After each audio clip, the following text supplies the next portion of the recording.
Two Ukrainian Leopard tanks push forward along a road. Suddenly, one of them is struck.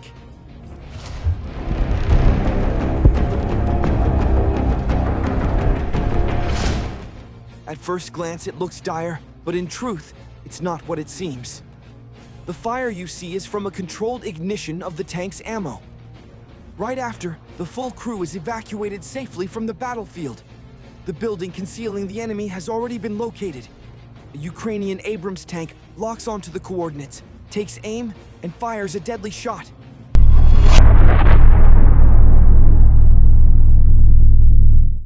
A second blast reduces the entire structure to rubble. In assaults like these, a Bradley usually leads, laying down constant fire to break resistance. Then, an Abrams follows up, systematically smashing defensive positions.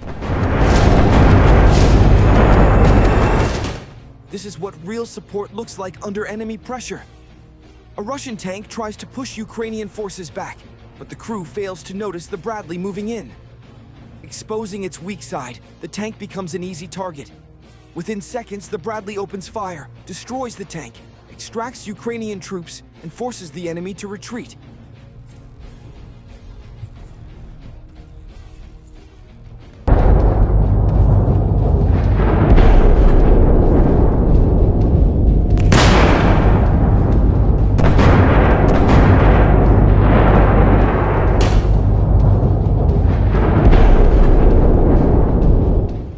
There's also a sharp clash between an older Bradley and a modern Russian BTR-82A. The Russian vehicle spots the Bradley first and opens fire, but the Bradley answers instantly. Muzzle flashes show the duel erupting. The BTR tries to dodge, but the outcome doesn't change. The Bradley secures the clear win.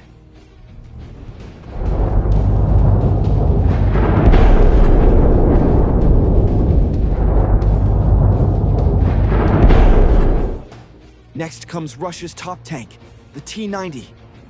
But how well does it endure modern warfare? Once these tanks are hit, their ammo often ignites instantly.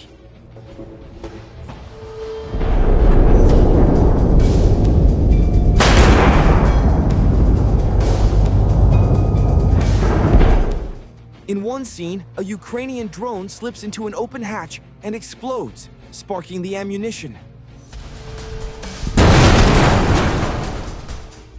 Flames erupt from the turret and driver's section, leaving the T-90 abandoned. The same tactic is repeated on another.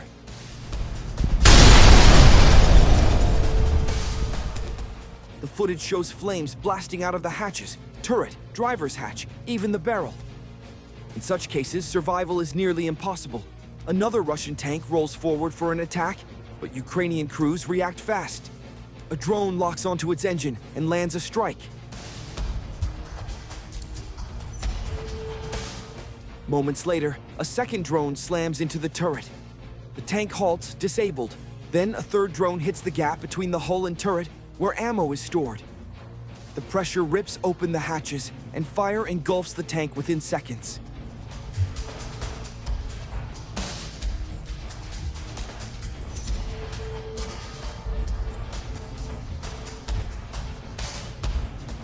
As the armor heats, the fire intensifies. Now a drone carrying a grenade swooped toward another Russian tank. At first, it looks secure, but the grenade is dropped at the perfect angle. A massive explosion erupts.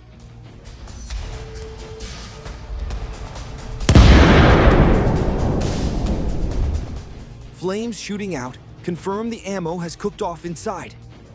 Another tank is shown heavily reinforced with mesh, armor plates, and electronic warfare systems. But an experienced drone operator drops a grenade through a tiny gap in the hatch.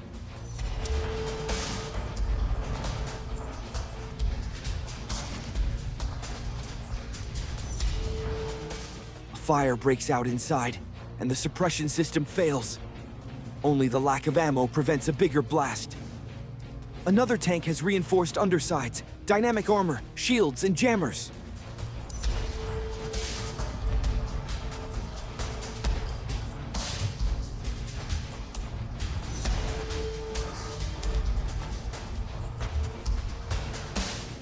The drone hovers above, lowers its angle, and drops the grenade with precision.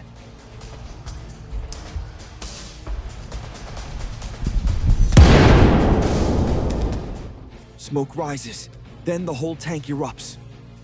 Armor plates explode, decoys ignite, and sparks shower the ground. Within moments, the vehicle is destroyed.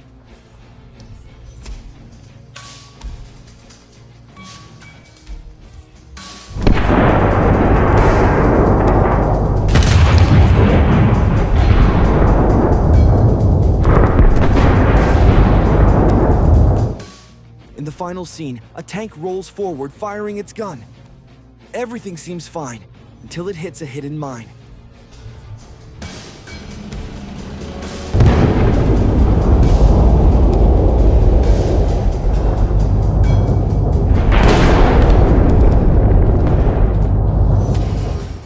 What would just stall an Abrams or Leopard turns this Russian tank into a fireball, thanks to extra ammo stored beneath the floor. In another shot, a Russian tank pushes across open ground. A Ukrainian FPV drone stalks it from behind.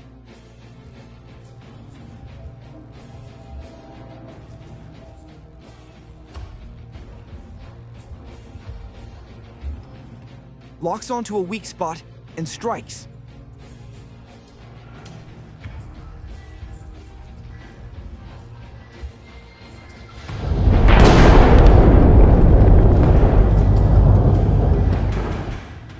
Flames erupt from the top, signaling instant ammo detonation.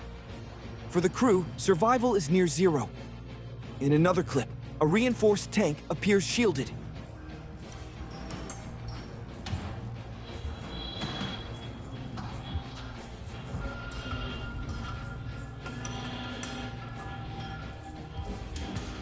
But its front section is left exposed.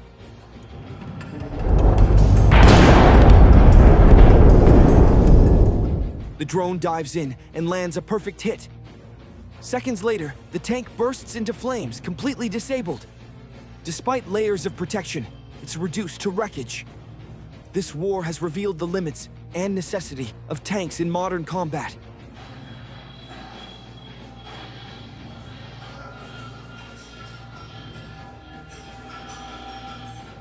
What began as two armies fighting with Soviet-era doctrine has become a proving ground for whether tanks can survive in a battlefield, ruled by drones, precision strikes, and real-time intel. Both armies still rely on Soviet designs like the T-64, T-72, and T-80.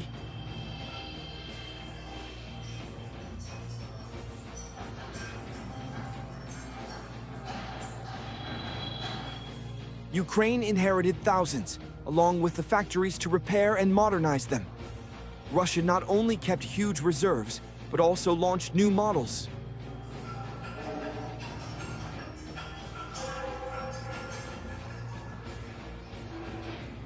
Ukraine's industry focused on upgrades, thermal sights, digital fire control, armor, and comms.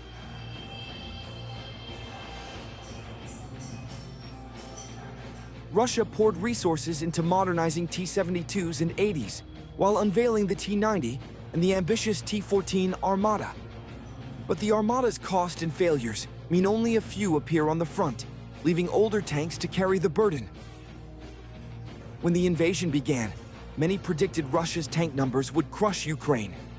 But Ukrainian ambushes, terrain, and Western anti-tank weapons flipped the script. Javelins, mines, HIMARS, and swarms of drones turned Russian armor into easy prey when unsupported. Convoys stalled on roads, tanks trapped in ambushes, vehicles blown apart by hidden IEDs and top-down drone strikes. Russian crews welded cages and armor plates onto their tanks to stop drones, but often these improvised fixes failed, or even made things worse.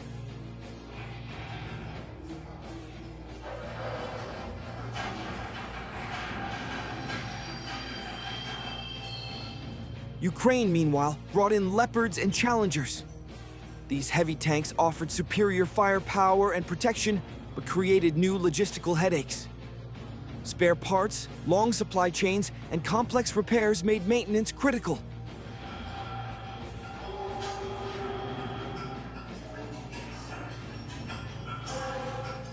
From the start, Ukrainian forces relied on portable, Western-supplied anti-tank weapons like the Javelin and NLOW with devastating impact, combined with well-prepared ambushes, smart use of terrain, and the widespread deployment of small drones for recon and kamikaze strikes.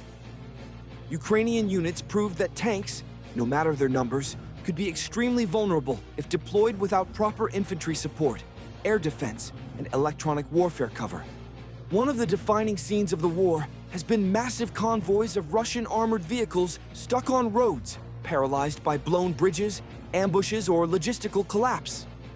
Many tanks were destroyed not in large-scale battles once imagined in Cold War planning, but by small strike teams hidden in forests or ruins, using drones to mark targets and guide precision fire. Some tanks were crippled by basic tactics like planting mines or IEDs on likely paths, then hitting immobilized vehicles with direct strikes at weak points. A key flaw has been the thin upper armor of tanks. Modern weapons and drones often hit from above, where the plating is weakest. In response, Russian crews began welding crude cages and metal grids on turrets, hoping to block drone-dropped explosives.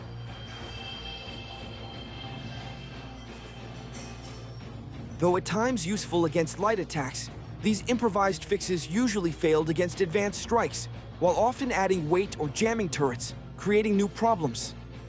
Ukraine, meanwhile, phased in Western tanks like the German Leopard 2 and British Challenger 2. These machines brought superior armor, advanced targeting, and crew safety compared to old Soviet designs in open battlefields. Leopard 2s performed impressively, delivering accurate firepower and absorbing hits that would have destroyed older tanks. Yet they also exposed logistical hurdles. Spare parts had to come from multiple nations. Repair crews needed training on new systems, and supply lines stretched deep into war zones, constantly hunted by Russian drones and missile strikes. Repair and maintenance proved decisive. Ukraine adapted with mobile repair squads and makeshift frontline workshops, at times restoring wrecked tanks in just days. This speed helped sustain their strength despite losses. Russia, meanwhile, leaned on huge repair depots and reactivated old T-62s and even T-55s from storage.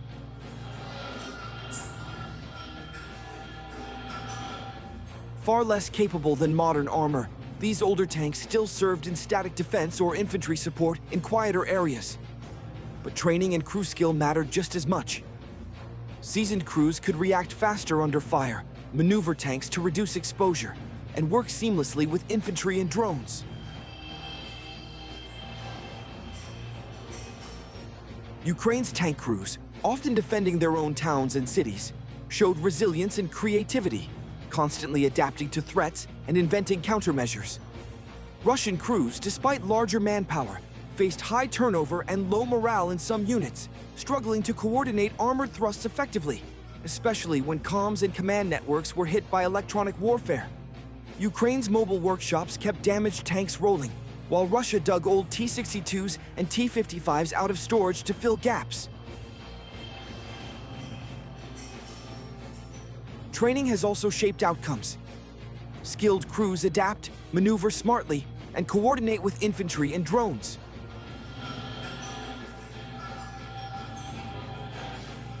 Ukrainian crews fighting for their homes proved resilient and resourceful. Russian units often faced poor morale, high turnover, and weak coordination under electronic attack. The war has shown tanks cannot fight alone. Without infantry, air cover, or drones, they're blind and vulnerable.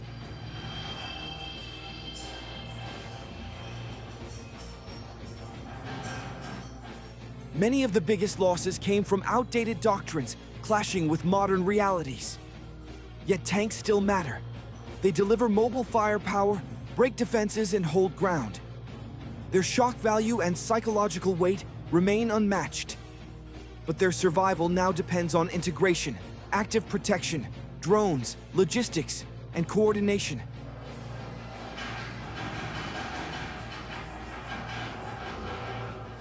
The lessons from this war are already reshaping designs worldwide. Stronger active defenses, tighter drone integration, modular builds, and better crew protection.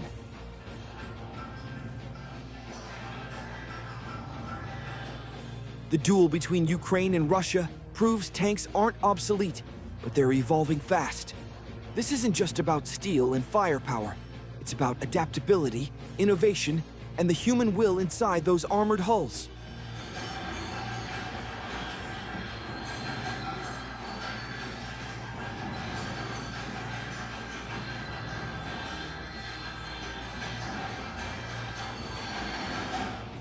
No matter how the battlefield changes, tanks remain symbols of strength and decisive tools of war. And as long as wars are fought, they will continue to roll across the fields and cities where history is written in fire.